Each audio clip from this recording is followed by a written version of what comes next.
Do you have a tough challenge with your supply chain or logistics? Loguru is the intelligent partner that works globally with manufacturers, retailers, and logistics businesses. We help our customers define, buy, and safely implement solutions across the supply chain. If you want a more sustainable future for your supply chain, visit loguru.co.uk. Complete end-to-end satisfaction guaranteed. Coming up in this episode. So I rocked in Bradford for 9 o'clock at 1 minute to midday. Who was there meeting me at the door was Ken Morrison. And he said, look, son, I hear you're from Yorkshire. He said, look, I've got you lunch in the canteen, fish and chips do, and it's on me. And he said, but before you go in, you need to wipe the blood off the top of your head where I'd been spun round in the car. And he said, you've told me enough, you've got the contract. That was it. The Logistics Collective podcast is a series focused on the logistics industry, where there are many incredible stories to be told. We'll be speaking with those who've worked and are working within the industry today. What have been their experiences, good and bad, since joining, and would they recommend a career in the industry to others? Here's your host, Malcolm Pope. Hello, and welcome to another Logistics Collective podcast. And this is in our brief series with Mark Tailford. We covered in the first episode really his stalled career path with the RAF, which perhaps would have been from rear gunner to air vice marshal. He didn't head in that direction, instead of which he landed as a partner with the John Lewis and Waitrose partnership. And we talked really a little bit about his experience of really becoming somebody that was fully invested as far as retailers concerned and all of the key elements of that fantastic discipline. And then we ended on the cliffhanger of him basically, as a result of Waitrose's then desire not to embrace barcode, that the cliffhanger was, well, would he have a career? Where would he go on? And maybe he should start his own business. And it's from that point I want to reintroduce Mark and say welcome again and say, come on, what happened next? You've left us on a cliffhanger. We've been wanting to know what's been going on. Thank you, Malcolm. It's a pleasure to continue the story. So I think if I look back now, I've been exposed to so many international minds and skills and people. You know, I remember I was fortunate to represent England at under 17 level at soccer, and we played against a German team. And I'm one of the few people that can say they've beaten a German team.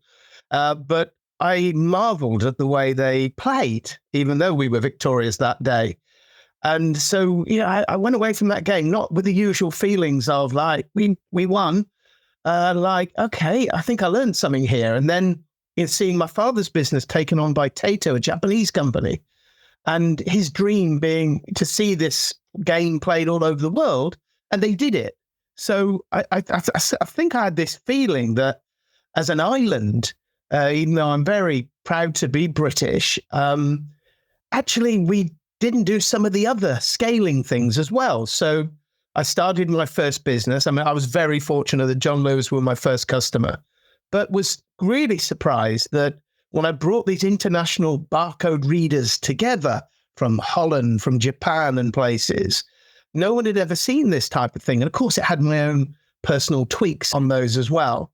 So I think I was just well aware that there was a much bigger world outside of our island, and I wanted to see it. I wanted to experience it. And that led me eventually, by this time we'd got a, £6.5 million barcode distribution business that really looked after its customers. And everything was always about making our products right for those clients and their partners. So always working in collaboration with an integrator.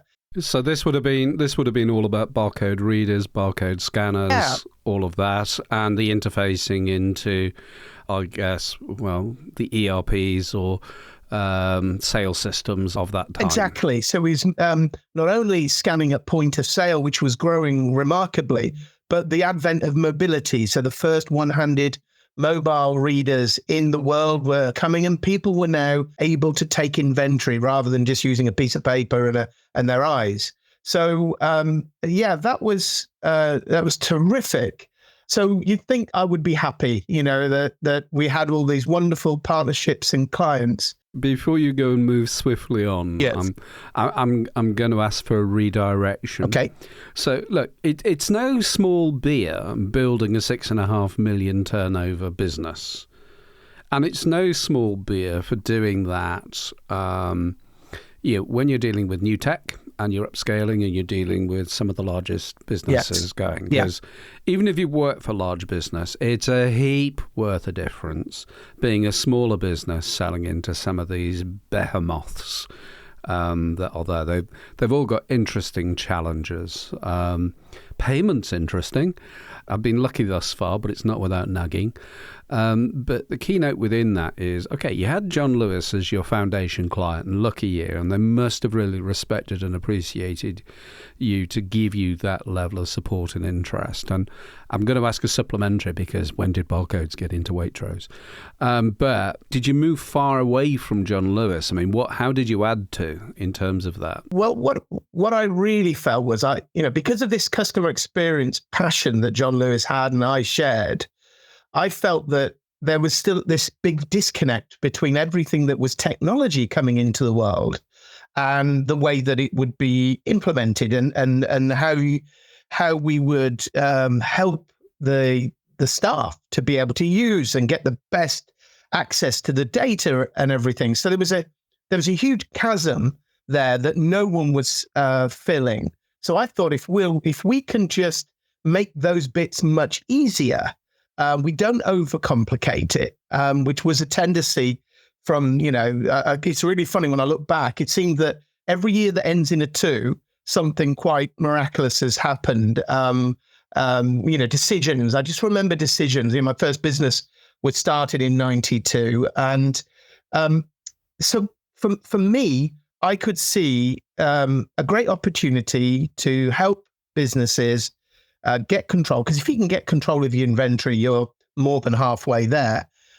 And to take the opportunity of these great inventors and big organizations who could bring great technology to the market. However, even though, we didn't, I met my first business partners, incredible man, John James, and really knowledgeable, great mathematician. And we were both shocked when we got hit with a £30,000 debt from a PLC, would you believe, in our first 6 months of trading. But it was almost like a blip. So that was our money. I mean, we didn't borrow any money to get this business started. We just learned from it, and we dusted ourselves down really quickly and made sure that it never happened again. And it never did. It's really funny. But we were able to grow. But then I saw, as we're coming towards the millennium, this, big thing about year 2K and would planes be falling out of the sky because as the clock turned over at midnight and everything. And I felt that there was this almost like a get rich quick scheme from these big manufacturers to make people use Windows before they were ready in a mobile device. Why would you want Windows on a mobile device if the people are too frightened to hold the thing and ready to push the next button? So I came up with my own innovation, got help from the University of Buckingham to build my first mobile handheld that used thin client technology. I'd seen it in industry, all these VDUs on factory floors, all displaying the information in real time. And I thought, why couldn't we do that on a mobile? So I went to my friends that made things and they didn't get it. And it's like a failing of mine that I couldn't convince some of my partners at the time, like Denso and others, to embrace what I felt was very sensible. And so by chance, I happened to bump into a company that had been around for, over 12 years, but never had made anything in Finland. And the CEO of that business had been itching to make his own product. And I showed him what I kind of built and designed. We were testing a unit with a couple of retailers. And he didn't understand why, and he thought I was being a bit of a Luddite in going back at stepping technology, but he built it for me within 6 weeks. And this started off a whole new adventure, and that product became the most successful mobile product from about end of the 90s to about 2010. So I think famously, there were 17 projects in a row that we won with British retailers. The town that I live in, Stratford-upon-Avon, the main street, Bridge Street, we literally had every shop using our product. And people said this was impossible. So that was a great team effort. Again, It's surprising for me that a small country like Finland would embrace my idea, but not surprising on the backdrop of Nokia, because that's where they'd come from. So it was a collision course and a really exciting period. And this should be used as a blueprint for other people, that when people tell you that it's not possible and people won't buy it, have trust in your own judgment if you know why you're doing it. So which, if you can say, which retail brands did you get into? Morrisons, Spar, WH Smith, Halfords, Woolworths, Costcutter, Londis, Nicer Today, Edinburgh Woolamills, The Range, Co-op, McCall's. The list goes on and on. And this was a brilliant collaboration. Yes, I had the idea, but it's nothing without the collaboration of all the partners who could have just stayed with the same old way. They were under pressure as well to stay with these bigger brands. But and in Finland itself, we were successful as well, which was good. The failing of the business was, and it's really interesting, the founder of that business said to me, actually, when we founded the company, he said, Mark, I know we're going to have a tremendous run at this. And he said, I know you've got my back and I've got yours, but the problems will come when we're making so much money that the banks come in. And I've got nothing against banks, but he was right. And that was a brilliant journey. You know, sometimes the ending isn't half as what you predicted it to be. But I guess as well, from my point of view, I had the courage to want to invest again. And that was another thing that happened, you know, and again, it's got a 2 at the end of it, in 2012, where I took on a challenge to provide item level ID, what we're all calling RFID now. I'd done some early work, thanks to good friends of mine at Avery at Marks and Spencer, and had seen the difference. I could walk into an RFID store and you knew it was an RFID store. You know, suddenly there weren't boxes all over the floor. Everything was organized, full shelves and everything. It was a big transformation. And I suddenly got surrounded by all these people that, again, it's a get-rich-quick scheme. Everyone wants to sell their chips, their labels, their software, their hardware and everything else. And I'm still the chap in the room that says, why are we doing this? And what's the customer service play? So we rolled out the first retailer globally to have RFID, where they'd stalled and stuttered. And this is a great story. The company was called American Apparel. The CEO was a gentleman called Dove Charlie, I think. And he could walk into a store and he could look and see whether his assortment was on. He was a genius type of retailer that could see that.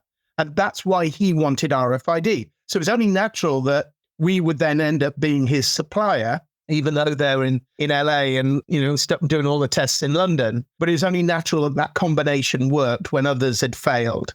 And they had failed badly, because he wanted the best standards and my team would give him the best standards.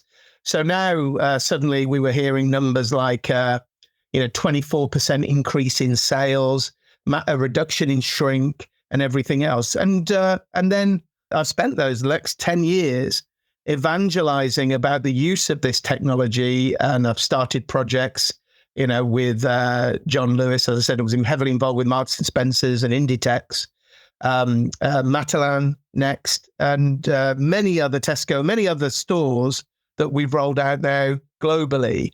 Back in the day, the tags were, I don't know, £10, probably even more expensive than that. And it was seen as a prohibitor in this. Now you're talking 5 euro cents for the big rollouts. And suddenly UHF is the standard that everyone is using. So that's been an incredible period. And again, the collaboration that's been involved is really good. The one thing that I was partly guilty of was that everyone saw that if we could get tagged at source, supply chain, we could track items all the way through. Suddenly it was like a retail perfect moment, you know, and but actually no one had gone over to the factories in the Far East or Mexico for the American market to actually explain the benefits. Some retailers famously made announcements to say that if you want to be a supplier to us still, you will put RFID tags on. And when I heard that, I was like, it made me come out in a shiver, because I thought that back to my John Lewis days, we would never do that. We're collaborative, we work together, and my team in John Lewis would have gone to explain to the manufacturers what the benefit for them was, but no one did that. So we saw a period until COVID, really, where everyone was still, not quite as convinced.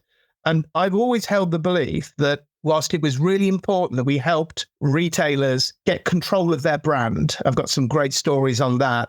I always felt that, food and medicines should be the point that we should focus on. And I think what we're going to do, we're going to have a future-facing next episode.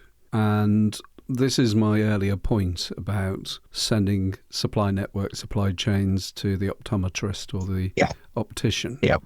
And really asking the question, how much visibility do we have? How much should we have? How much do we really need? And I think the points that you've raised there are absolutely spot on. And we were put together by a certain Grant Townshend. Yes. And who is, I don't know, I describe him as a wonderful marketeer. I mean, I've known Grant for, getting on for 20 blah, blah, blah years. Really interesting. I sort of began to talk to Grant more, I guess, during the pandemic period when we were looking a lot at virtual reality and all of the wonders that are going on really within that. I think, in all honesty, a little bit removed from... I think logistics and supply chain, we profess it to be somehow technologically advanced and future thinking. I disagree. I think it's quite retrograde. I think it is quite stuck in the past. I think there isn't sufficient innovation within there, and there's a lot more needs to come. Yeah, I understand that, because, I go back to my first views of the supply chain influence on John Lewis and Waitrose, when I first joined in 83, and they were the innovators. And yet, because they have, everything is going through them to get to the market, to therefore change now after they built this monolith of an industry, it's so hard for them. And, the old adage, it's not broke, don't fix it. Well, the reality is, the needs at the end is so different than what the supply chain is providing. That's why Grant, I've known Grant similar length of time, and he is this entrepreneur. It's brilliant that Grant has got together with Jerry Smith as well on the gas commercial, because they're innovating in everywhere. And what they're doing is dropping in people that they like, and they're putting us together. So, that recommendation from Grant, I couldn't wait to meet you when he told me all that you'd done, because we both have been in the trenches. We've faced those Monday mornings. By the way, in retail now, it's not Monday morning panic anymore. It's the whole of Monday. I mean, that's how extreme this has got, because there's things that are happening while, the head office is recuperating at the weekend. That means that Mondays, I don't book appointments with retailers on Mondays anymore, because I know what happens. I think as well, if we look at where we're at now, if you could get 60-70% stock accuracy with a barcode system, you were doing well. And that, for me, is utterly phenomenal, the in-store stock accuracy. I mean, that is something, if you haven't been involved in manufacturing logistics, that if you had within your distribution centres a stock accuracy of that level, you were dead. Yeah, that would have been national news. It'd fallen over. You had empty spots in the store. That would have been, you needed to be in the high 99s in terms of your accuracy to be able to have some chance of actually delivering the expectation of our customers. Yeah. And so that for me, when you related that to me, that was the oh my God moment, really, because we were coming at it from a slightly different direction when we're thinking about our ample principle, whereby, and we'll come to this in our future view, which is all of this information, it is supposed to trickle down, and it doesn't. As soon as it gets into your house, you're clueless in terms of, so all of this wonderful investment of information that's going through the supply chain, and actually when it comes into a domestic environment, nada. Yeah. Or not much. Yeah. Nothing. Yeah. And there's almost a case in point in new opportunities that perhaps can come out of that. But maybe what I wanted to do with you is, now, you're not a name dropper, you're not, but you have met a hell of a lot of interesting people and a lot of senior people within retail. And I've had the pleasure of having dinner with you, and I've heard all of the mad stories about your growing up, and various things that happened with cars, and various things that happened with having a few too many to drink. And if you get a chance to go and have an evening out with Mark, please do. Your sides will be splitting most of the evening. But in addition to all of that, you've met some really retail industry heroes, haven't you? I have. I've been really fortunate. The ones, when you mentioned this, John Hargreaves at Matalan springs to mind. I went behind the years, just started my first business, and I'd done some work at his previous retail business, which was corner shops in Ilford, I remember. And I remember the name of the company. It was named after his daughter and son, I think, anyway. And so I'd shown some agility. So 6 months into setting up our first business, I get a call to say, he'd like to meet you in Bamber Bridge, I think it's near Preston, at 8:00. And I thought, wow, that's early, coming from, I was living in Buckinghamshire then. So I just made a call into his office to say, look, it is quite early. And he said, no, 8:00 in the evening, and it's the middle of winter. So I'm going up in the evening. I asked my business partner, John, do you want to come and join me? He said, no, you're on your own. No, this wasn't in the Triumph Spitfire, was it? No. He said, no. You're on your own. So my father always taught me to be early, which doesn't always happen. But so I'm now there, and it's sleet and hail. There's no sat-nav in those days. I'm in a disused car parking space with a burned down warehouse in the dark, waiting for someone to turn up. And sure enough, 1 minute to 8. It does sound like like one of the 1960s movies with Michael Caine in it, that you're sort of going to have like a secret assignment. I mean, I think there's a bit of MI6 coming out here, I really do. Well, I did have a think and think, what have I got in the boot just in case I need something to protect myself? And there was my Newbury cricket bat that was in there. But on the basis that I hadn't had a particularly good season in the summer, I wasn't so sure that it would come into being handy at protecting myself. But literally at 1 minute to 8, there was a fleet of cars come round and circle me in the car park. And, this moment, I am thinking, what have I done? And a whole load of people get out. They'd all met at their head office, which I always think was down the road in Preston in those times. And we proceeded with torches. Everyone else had got a torch. I hadn't. But we go into this disused warehouse, rats running around, no electricity. And his opening line was, there was a number of industry people there. I didn't recognize anyone. I couldn't see anyone. It was dark. And he said, I'd like you to turn this into the best superstore you can imagine, wherever you can dream up. And of course, the fact that, my fear has just been replaced with just huge optimism, because I'm in, aren't I? And I've already imagined, fitting rooms of the future, and he's told me a little bit about the business. It was VAT exempt. And I'm thinking, okay, so your message, I always remember that at the end of the store, it said, you've just saved X percent, it was 20% or 18%, whatever it was in those days.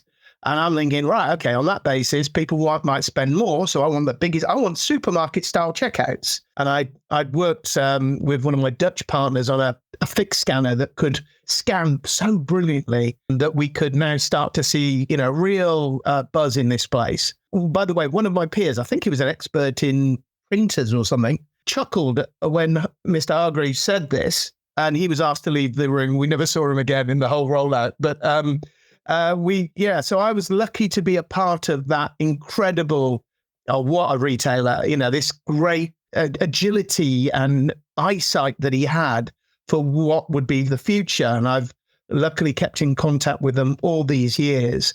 Another one would be probably my time with Morrisons. And of course, my family are from Yorkshire originally, and getting the chance to work with Morrisons was just brilliant. But we were starting to make new products. And, when you're making new products, it's not easy. You need the trust of the retailer that you will carry out what you say. And I was lucky to work with a gentleman called Peter Kroll, who had been with Ken for 30 years, I think. So he was a great judge on the type of business, the type of characters that would work with Ken, and he trusted me and my team, and sure enough, we were able to win his confidence, and thousands of terminals, and this is the old Hill Law House, which was our head office. I think I can give you an overlay on that, because I remember my time working for Heinz back then, and in the early noughties. The impression of Morrisons was, shall we say, a little old-fashioned. Yes. Yeah? Yeah. There wasn't really a full embrace of the modern world coming out of it. Fine business, still remains a fine business, but I think it was...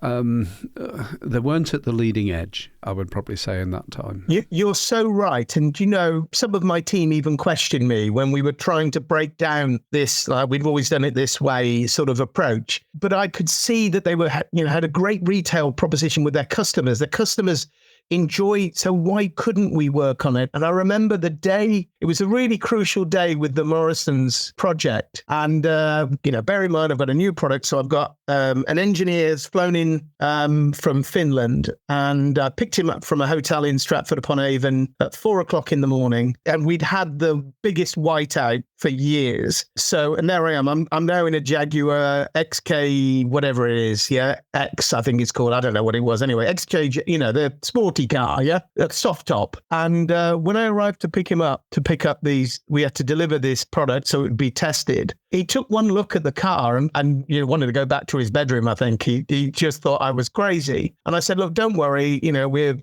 roads are gritted. Well, that was true for Warwickshire, but it wasn't true for Leicestershire. And then a Ford, I don't know what, Fiesta came past me on, the outside lane on the M, whatever it was, going up to the M1 was totally, no one had been on it for hours. And she took me off the road. My car was, destroyed. And eventually, after she drove off in her car, and the police very kindly, I said I needed to be in Bradford for 9. Well, that clearly wasn't going to happen. So they took me to a Jaguar dealership and got me in a Fiat Punto, and we carried on the journey. So I rocked in Bradford for 9:00 at 1 minute to midday. Who was there meeting me at the door was Ken Morrison. And he said, look, son, I hear you're from Yorkshire. I don't sound like a Yorkshireman, but he'd obviously, someone had been batting for me in Morrisons. I know who that was, Peter. And he said, look, I've got you lunch in the canteen, fish and chips do, and it's on me. Now, and he said, but before you go in, you need to wipe the blood off your foot, off the top of your head where I'd been spun round in the car. And he said, you've told me enough. You've got the contract. That was it. So we didn't pitch. They didn't look at the product, the fact that we never gave up. And that would be a story for me. Lots of people say, why do you keep trying? And why do you keep trying to transform and innovate? And that's the only option, because it's a famous phrase, isn't it? You only lose if you give up. I trust people. I love to work with people. So to get that opportunity, I would want another, without being a big name dropper now, you said I wasn't, but the time that I've spent with Inditex in Coruña in northern Spain, again, that thing about learning from international people as well, the bigger picture, and also Nordstrom in Seattle.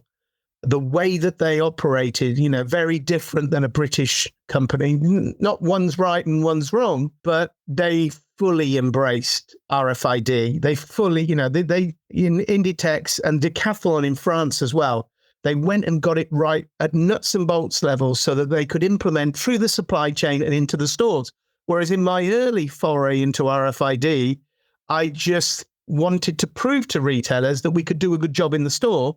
And that would pay for everything else, which it did. But, there's a better way of doing things. I guess what I'm saying, Malcolm, is You can never quite predict the route that you go, but eventually if you have that process that together you're not going to fail, that you'll get the results for the retailer in the end. Now, I hope the listener is perhaps focused on the number of names that have been dropped, because they're important. I have the great pleasure of talking to some fascinating and interesting people, not just through Logistics Collective, but through our work with Loguru. But Mark really is something that is fundamentally different and special. And like all people that are fundamentally different and special, they don't perhaps recognise it themselves. The keynote really here is that you've got this ball of energy. There's incredible amount of stories, but most of all, it's about the humanity and the determination to make things happen. And actually, nice guys do win. And I think this, for me, it's a good stop to take a pause, because I think we've done the Ghosts of Retail Past, and we've just in our first episode, and we've sort of covered the Ghosts of Retail recent, present, and maybe a little bit in the past. And I think where we want to take the next episode is to think about future, and perhaps starting with a view of what are our limitations, what are our self-imposed limitations at this stage, and what do those limitations actually mean? What are we missing as a result of those limitations? Because I'm always fascinated.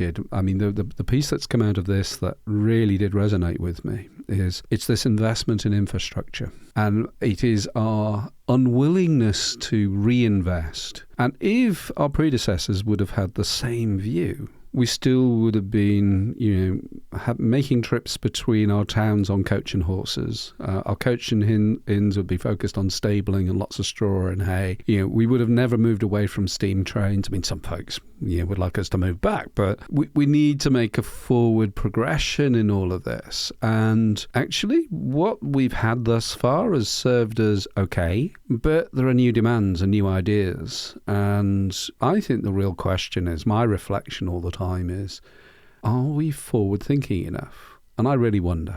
So with that, I'm drawing the episode to a close and say thank you very much again to Mark. And you can obviously please follow us on the normal podcast channels such as Spotify, Apple, Google, and others. We do broadcast onto YouTube as well. And also, if you want to have a more interactive experience, please have a look at logisticscollective.com. So thanks again to Mark, and we'll speak to him again soon. You can get in contact by email, podcast@logisticscollective.com, or leave a voice message on our website, logisticscollective.com.